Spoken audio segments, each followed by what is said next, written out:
Meditative wings में आप सभी को मेरा नमस्कार है। कैसे हैं आप? आज हम आपके समक्ष लाए हैं अध्यात्म तत्व का नया अध्याय, श्री राम कृष्ण परमहंस का दर्शन। तो आइए हम अपने साधना के अनुभव को आपके साथ शेयर करते हैं।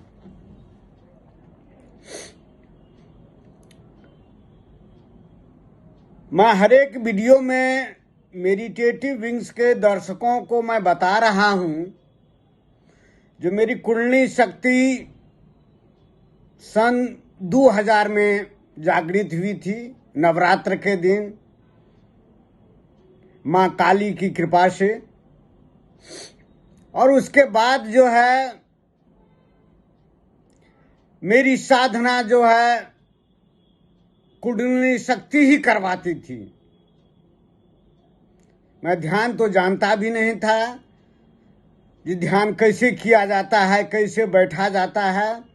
और कुंडली शक्ति जो ब्रह्मांडीय शक्ति है, जो मूलाधार में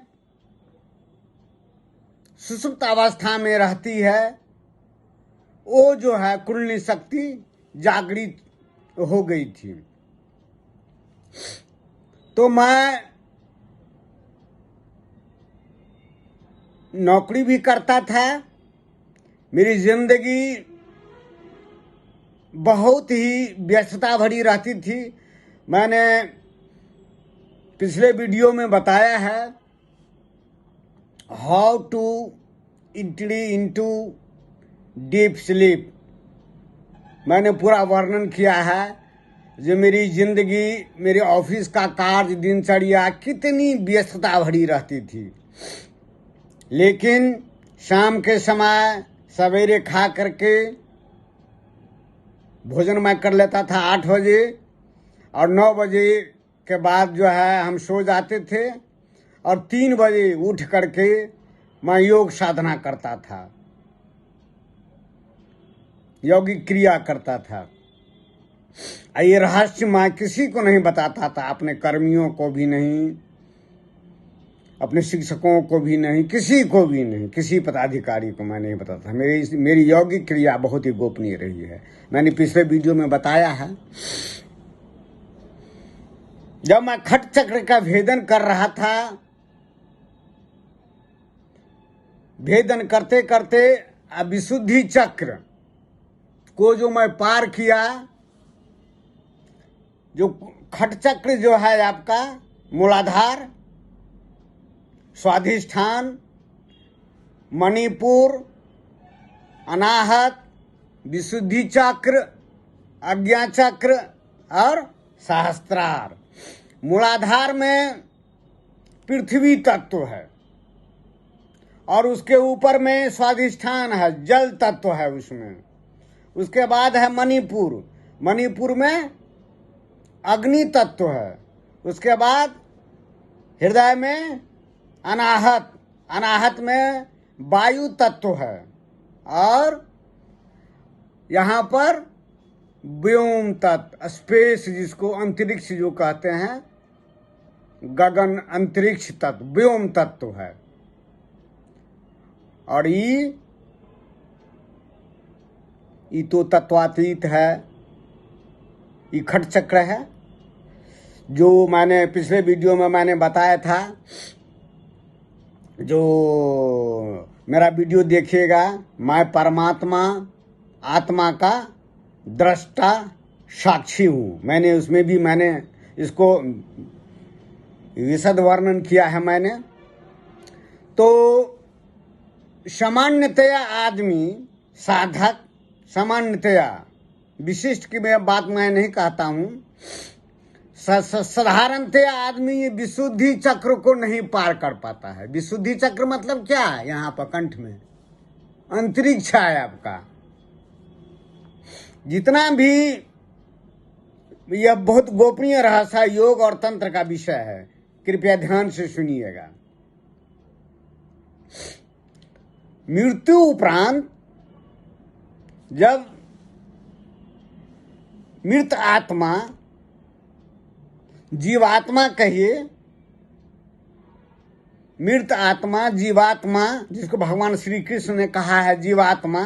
जो जीवात्मा और मृत आत्मा में 3 चीज रहता है, मनः तत्व, प्राण तत्व और आत्मा। ये तीनों निकलता है। जब किन्हीं की मृत्यु हो जाती है तो इस शरीर से जो है ये तीनों चीज निकल जाता है। पहले प्राण तत्व निकलता है। प्राण, ये शरीर का रक्षक कौन है? सांस है। वायु धरिताम शरीरम। मेरे हर एक वीडियो को देखिए, हर एक वीडियो को देखिएगा तो हम सारा रहस्य, जिंदगी के रहस्य, जिंदगी के गुत्थी समझ में आ जाएगी आपको। तो प्राण तत्व पहले निकलता है। अब प्राण तत्व जो ही निकला तो प्राण के साथ साथ तो मनः तत्व है। प्राण मन तो समानुपाती है, अनुगामी है। तो मन भी निकल जाता है। मन जब निकला तो आत्मा भी निकल गया, जो परमात्मा का अंश है, अजर अमर अविनाशी अडोल, वो भी निकल जाता है। चूंकि प्राण तत्व में या मनः तत्व में तो गति रहता है। मेरा हर एक वीडियो को देखिए, जितना भी दृश्यमान जगत है, पदार्थ है, जीव जंतु है, जलचर, थलचर, नभचर, सब में गति है। तो गति में अगति रहता है।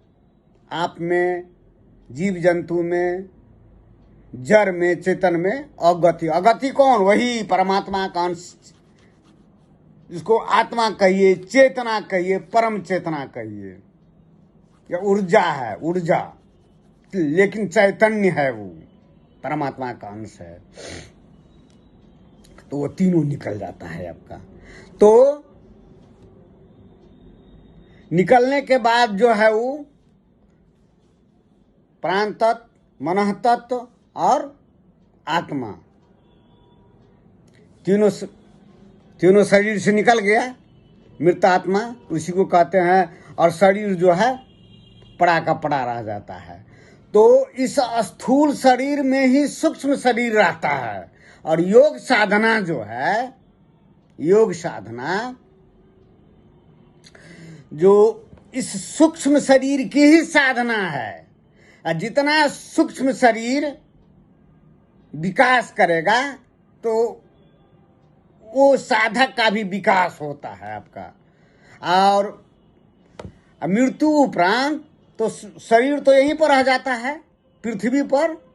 लेकिन वही सूक्ष्म शरीर जो इतना विकसित हो जाता है योगी का, वह देवत्व में स्थापित कर जाता है। उसमें यौगिक शक्ति इतना रहता है जो गुरुत्वाकर्षण को भी वह भेद देता है। गुरुत्वाकर्षण को भेद करके तब यह अंतरिक्ष को पार करके ये विशुद्धि चक्र पार करके तब यहां पर आ जाता है। ये अज्ञा चक्र, इसी को स्वर्ग लोक भी कहा जाता है। यहीं पर देवी देवता जितने भी हिंदू मैथोलॉजी में है ना, 56 करोड़ देवता, सभी देवताओं का वास यहीं पर है आपका। कहाँ? अज्ञा चक्र। ये बहुत ही रहस्यमय है। अज्ञा चक्र, खट चक्र, भ्रिकुटी, बहुत ही रहस्यमय है आपका यहीं पर। अच्छा, किसी देवी देवता को जो प्रणाम करते हैं ना, मंदिर जाते हैं, देवालय जाते हैं, प्रणाम ऐसे करते हैं, हाथ ऊपर उठ जाता है तो यहाँ पर आता है, यहाँ पर आता है ना अज्ञा चक्र पर। तो किसको प्रणाम करते हैं? बस इसी अज्ञा चक्र को प्रणाम करते हैं। इसी अज्ञा चक्र में सभी देवी देवताओं का, उच्च कोटि के जो योगी होते हैं, संत महात्मा होते हैं, उच्च कोटि के साधक, वो तो देवत्व स्थापित कर लेते हैं। तो योग के बल से, शक्ति के बल से यहाँ पर स्थापित हो जाते हैं अंतरिक्ष को। और जनरली मृत, जिसको मैंने वर्णन किया, मृत आत्मा, जीवात्मा, उसी को ठेठ भाषा में, जनरली बोलचाल की भाषा में लोग प्रेतात्मा कहते हैं, भूत कहते हैं, ठेठ भाषा में। चूंकि उसमें तो योग साधना किया नहीं, यौगिक क्रिया किया नहीं, तो उसका मनः शक्ति जो है, प्राण शक्ति, जो ऊर्ध्वगामी नहीं होता है, तो ये विशुद्धि चक्र से नीचे ही रहता है मूलाधार, स्वाधिष्ठान और मणिपुर। बस इसी के इर्द गिर्द उसका मन जो है घूमता रहता है, घूमता रहता है, घूमता रहता है। क्योंकि उसका जो है प्राण तत्व, मन तत्व, जो कुंडली शक्ति तो सुसुप्त रहता है मूलाधार में, तो मूलाधार को जकड़े रहता है। मूलाधार मतलब कौन? पृथ्वी तत्व को, पृथ्वी को जकड़े रहता है, पृथ्वी को ही अपना घर समझता है। यह पृथ्वी मेरा घर है। अरे मेरा पृथ्वी मेरा घर नहीं है। हम तो आए हैं अंतरिक्ष को, विशुद्धि चक्र को पार करके, इस स्वर्ग लोक को भी पार करके मैं तो यहाँ है परमात्मा से, शून्य से आए हैं, मेरा अवतरण हुआ है। प्राण तत्व यहीं से आया है, मन तत्व यहीं से आया है, आत्मा यहीं से आया है, और पंच महाभूत जिसको कहते हैं सब यहीं से आया है। तो मेरा घर तो यही है। लोग जो है अज्ञान बस, भ्रम बस समझ लेते हैं क्या, मेरा घर ये पृथ्वी है। पृथ्वी आपका घर, पृथ्वी तो एक ग्रह है, जैसे आपका सभी ग्रह सब है ना, नवग्रह, सूर्य, मंगल, बुध, बृहस्पति, शनिश्चर, सब ग्रह है। अच्छा चंद्रमा तो उपग्रह है, पृथ्वी का चक्कर लगाता है। ये तो ग्रह है, ये सब चक्कर काट रहा है।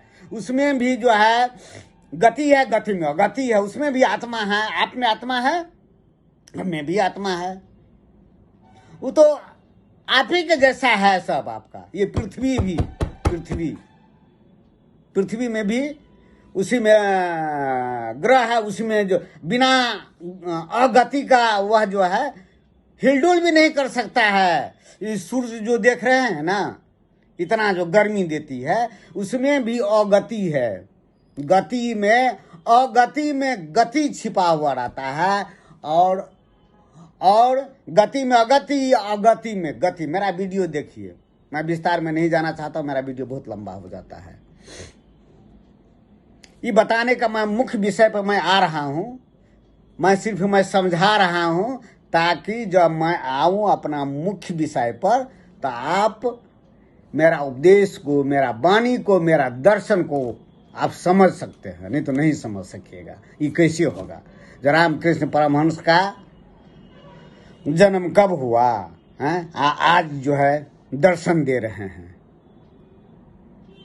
तो साधक, योगी, महायोगी, महर्षि अपने योग साधना के बल पर से ये चक्र को भेद करके मूलाधार, स्वाधिष्ठान, मणिपुर, अनाहत, विशुद्धि चक्र, अंतरिक्ष है। रॉकेट सबको देखते हैं, चंद्रमा पर जो वैज्ञानिक सब जो भेजते हैं, कितना ताकत लगाना पड़ता है उसको, गुरुत्वाकर्षण को भेद करके तब जो है वह चंद्रमा पर जाता है, मंगल ग्रह पर जाता है। वैज्ञानिक सब जो रॉकेट भेजा है ना, यंत्र सब, नासा सब, गुरुत्वाकर्षण को। तो योगी क्या करते हैं? योगी, महर्षि इस साधना करते हैं। साधना के बल पर मन शक्ति, प्राण शक्ति जो अधोगामी है, यह मूलाधार को, पृथ्वी को जकड़े हुए है, उसको ऊपर उठा करके साधना के बल पर जो है वो अंतरिक्ष को भेदता है। अंतरिक्ष को जनरली नहीं भेद सकता है। जनरली मैक्सिमम जैसे देखते हैं ना, मैं इस पर अलग से एक वीडियो बनाऊंगा। जो लोग कहते हैं शांति के लिए गया में पिंडदान देते हैं माता पिता को, तो इसको मोक्ष मिल जाएगा, सब चीज मिल जाएगा।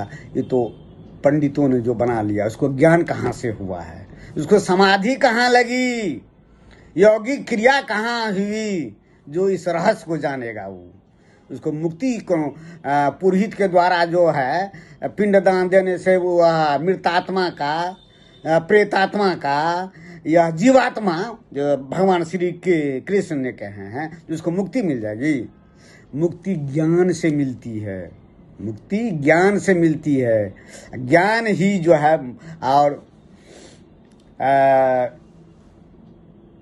जैसे आपको कर्म कीजिएगा, कर्म से भक्ति उत्पन्न होता है, अब भक्ति से ज्ञान उत्पन्न होता है, ज्ञान से मुक्ति मिलती है। ऐसे नहीं जो है पिंडदान दे दिए तो जो है मेरे माता पिता का मुक्ति मिल गई, मोक्ष मिल गई। फिर उसको जन्म होता है। क्यों? मन जो है उस अंतरिक्ष को कहाँ पार किया, प्राण तत्व कहाँ पार किया, किसमें शक्ति है जो ये अंतरिक्ष को पार कर सके? तो विकास करना पड़ता है आदमी को, मानव को विकास, जन्म लेना पड़ता है, कर्म करना पड़ता है, फिर मृत्यु को प्राप्त करना पड़ता है, फिर कर्म करना पड़ता है। करते करते करते करते करते सैकड़ों बरस लग जाता है। विकास करते करते जब स्थिति आती है, कोई गुरु मिलते हैं जो बताते हैं, यौगिक क्रिया बताते हैं, तब जाकर के वो ऊर्ध्वगामी होता है प्राण तत्व, मन तत्व। मैं इसको इसलिए बता रहा हूं जो मैं अपना मुख्य बिंदु पर आ रहा हूं। तो ये अंतरिक्ष को, ये विशुद्धि चक्र को मैं जब खट चक्र का भेदन कर रहा था कुंडली शक्ति के जागरण के बाद, ये विशुद्धि चक्र अंतरिक्ष को पार करके जब मैं आज्ञा चक्र पर स्थित हुआ, आज्ञा चक्र का भेदन किया, मैं बताया हूं। मेरा देखिएगा त्रिनेत्र, मेरा वीडियो बहुत ही रोचक है, बहुत ही आपका योग और तंत्र पर आधारित है आपका। उसमें मैंने त्रिनेत्र में मैंने बताया है इसके बारे में, भृकुटी के बारे में। मैं विस्तार में नहीं बताना चाहता हूँ, ये वीडियो लंबा हो जाएगा। तो मैं जब यहाँ पर अवस्थित हुआ तो सारे देवी देवता का दर्शन होने लगा। यहाँ पर क्या है? स्वर्गलोक है। और जब यहाँ पर विशुद्धि चक्र अंतरिक्ष को पार करके साधना क्रिया योग के बाद जब यहाँ पर स्थित हुआ, शिव नेत्र में, त्रिनेत्र में, भृकुटी में, अज्ञान चक्र में, खट चक्र में, तब सारे देवता सब दर्शन करने लगे, दर्शन देने लगे। मैंने बताया है भगवान बुद्ध का दर्शन, मेरा वीडियो देखिए, भगवान बुद्ध का दर्शन, जो भगवान बुद्ध ने कैसे दर्शन दिए वो मेरा वीडियो देखिएगा, आपको स्पष्ट हो जाएगा आपका। तो एक दिन मैं उसी हालत में, मैं साधना में था, मेडिटेशन में था, और मैं जब यह जागृत चैतन्य हो जाता है ना, आप सोए रहिए, कहीं भी रहिए, वो हमेशा मन जो है यहाँ पर केंद्रित हो जाता है। तो श्री राम कृष्ण परमहंस का दर्शन हुआ। श्री राम कृष्ण परमहंस जो माँ काली के उपासक और बहुत ही साधक रहे हैं, तंत्र के भी साधक रहे हैं, और उन्होंने जो निर्विकल्प समाधि प्राप्त की अपने गुरु नांगटा महाशय के माध्यम से, और भैरवी ब्राह्मणी के दिशा निर्देशन में उन्होंने सभी पंचमुड़ी आसन पर उन्हें तंत्र की साधना की। तंत्र की साधना के बदौलत सभी देवी देवताओं का उन्होंने साक्षात दर्शन किया। तो रामकृष्ण परमहंस का दर्शन हुआ। दर्शन कैसे? जो धोती पहनते थे, धोती लपेटे रहते